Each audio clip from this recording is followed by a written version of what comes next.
Hi, everybody. So, exciting news. We are starting our next unit, which is ancient Greece.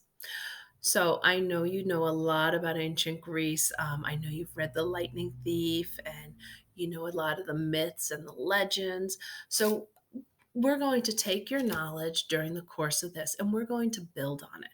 And we're going to start the same way we do with every other unit is we're going to start with the geography. Okay?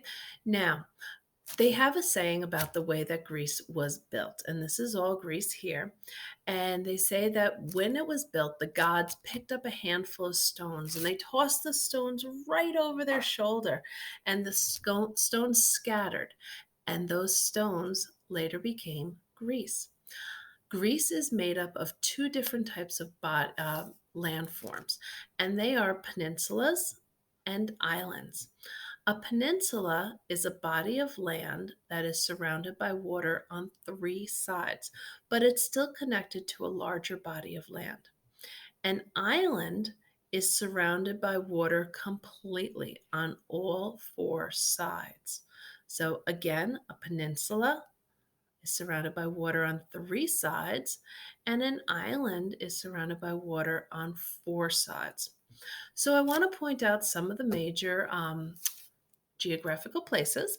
So, Greece is um, surrounded by three seas. The first on the west coast of Greece is the Ionian Sea. Okay, the Ionian Sea is on the west coast of Greece. On the east coast is what's pronounced the Aegean Sea. I know it doesn't look like it says Aegean, but the way we pronounce it is Aegean. The E is kind of silent. And finally, in the north is a sea that we are all familiar with, which is the Mediterranean Sea. Okay, a couple other places that I just want to point out as we go along. Up at the top here is a place called Macedonia. Now, you might have heard it mentioned a couple times as we study it because a very important person came from Macedonia. His name was Alexander the Great. You probably remember hearing about him.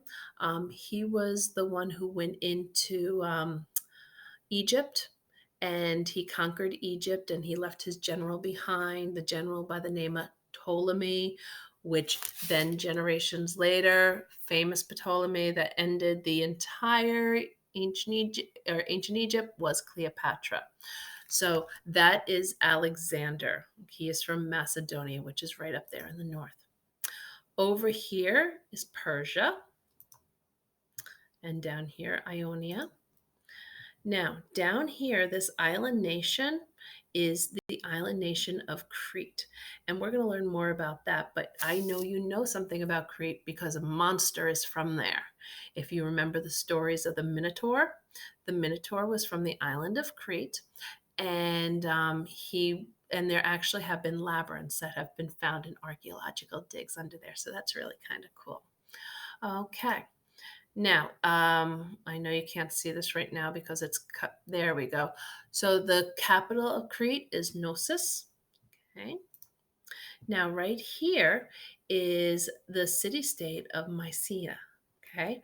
Mysia is actually very important because if you remember, if you've ever heard of the Battle of Troy, okay, Mysia was where the king of kings of all Greece lived, Agamemnon. We'll learn more about the Trojan War as we go on, but that's right here. Okay, now speaking of Troy, which is right here. Troy is actually located in modern day Turkey. And the battle that I was talking about was between the Greeks and the Trojans, and it lasted for 10 years.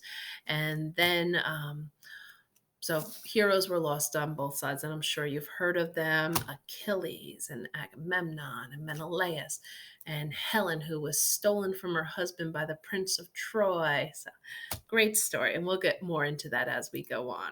Okay, we're going to stop this video right here because time's going to run out soon.